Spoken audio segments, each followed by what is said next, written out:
Hi there, I'm Patrick Toomey, and this is Toomey Travel. It's lovely to have you here. So, hopefully, you can hear the rushing sound of the water coming down. Can you hear me just fine, everyone?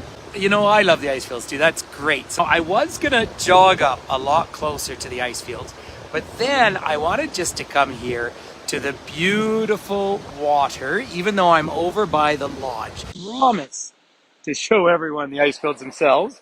If you wonder, do they do glacier tours here? Yes, they do.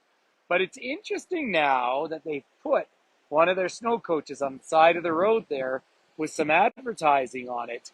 This water that's coming down here is melting off, really melting off from Mount Athabasca. But I'm up by Wilcox Pass, up behind us, and the terminal moraine, or the end of the Athabasca Glacier, in recent terms, was at about 1844 was its last surge. So the piles of gravel over here are as far down as the toe of the Athabasca Glacier came. Now, there has been ice on this region, which is the second largest non-polar ice field in the world, for like 1.5 million years. So not just the last ice age. It ebbs and flows, but boy, oh boy, is it ebbing. But before I show off the glaciers, I wanted to come and show off some wildflowers for you as well, because all of a sudden, all the gorgeous paintbrushes just popped up. They're not really late this year, but since I was here about 2 weeks ago, they've all just erupted in beauty. I'm actually a little disappointed I didn't see a bear on the way up. Bears particularly like to eat the paintbrush. Are you ready for this, ladies and gentlemen? Mount Athabasca, Mount Andromeda, and with the sun shining on it, there are the mighty Columbia Icefields. But yeah, all of this paintbrush literally just popped the last, well, I mean, we had heavy snow up here last weekend, and it rained, of course, in around Banff, which is good news. Went through quite a bit of rain today. This water that is just coming out through here is coming off of Ripple Lake, which is the melt off of Mount Athabasca up here. I have climbed that one previously, not this time of year. You can actually see, well, the clouds have moved in a bit, but you can see the evidence of some avalanche action. One more stand, Casey, of gorgeous paintbrush coming up here. And bears love the taste of these particular flowers because I've watched particularly black bears on the side of the road skipping the other flowers and eating the heads off of these ones. So that's pretty neat. I am actually on Treaty 6 territory up here. I'm in Jasper National Park. This is the land of the Blackfoot First Nation, but also the Cree First Nations, Métis Treaty 3. This is also grizzly bear territory. They tend to den just along the edge of the snow line or the tree line more than anything else. But these are the second largest non-polar ice fields in the world. Now you're going to see a pile of rubble out in front of me here with the ice fields behind.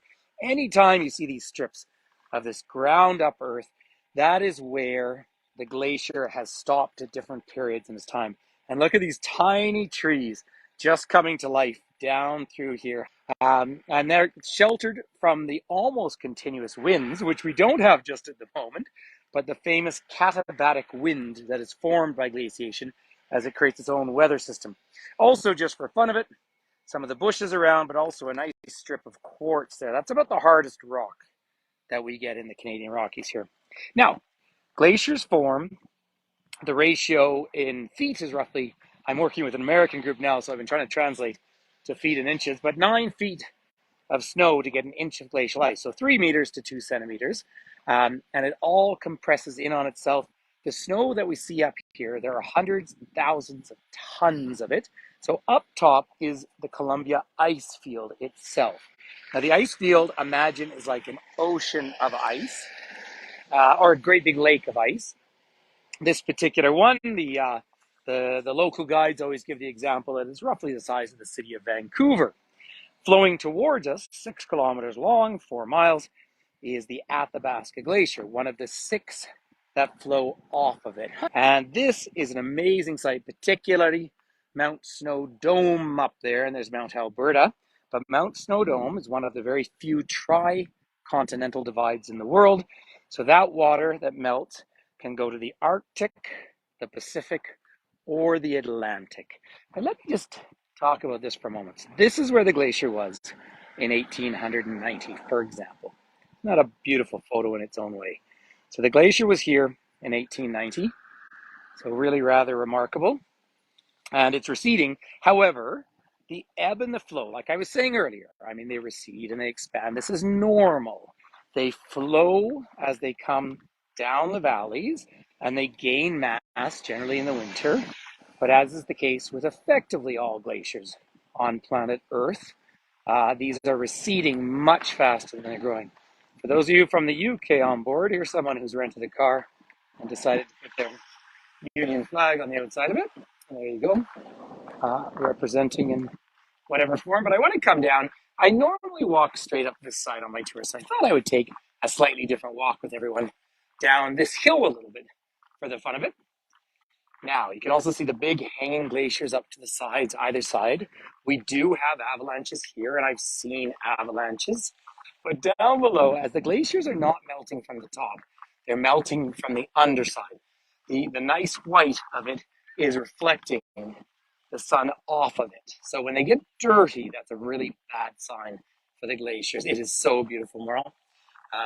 But underneath, it's melting. And so that hill, you'll see people maybe walking over. I have done tours up there with all of you before. But it's melting down into this lake down here, Little Sunwapta Lake. One little chipmunk here, just saying hi.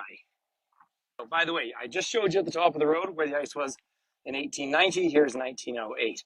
Remember? Well, let me talk about that in a minute. I just want to come back to the outflow of Sunwapta because this becomes, as it flows north, the Sunwapta River Valley. And that flows all the way up and pours eventually into the Athabasca. And the Athabasca flows past Jasper, curves to the east. It goes along Jasper Lake, which is a real highlight, a highlight of highlights. Why I say that is it's actually a floodplain, and it will fill up with water about maybe 3 or 4 centimeters, 2 inches deep. And it's one of those places you can get a photo of walking on water. But that makes its way through a series of systems into the Mackenzie system and way up to the Arctic. So we're still quite a way south here. You know, we're only about 53, not even 53 degrees north, yet we're part of the Arctic system to the north.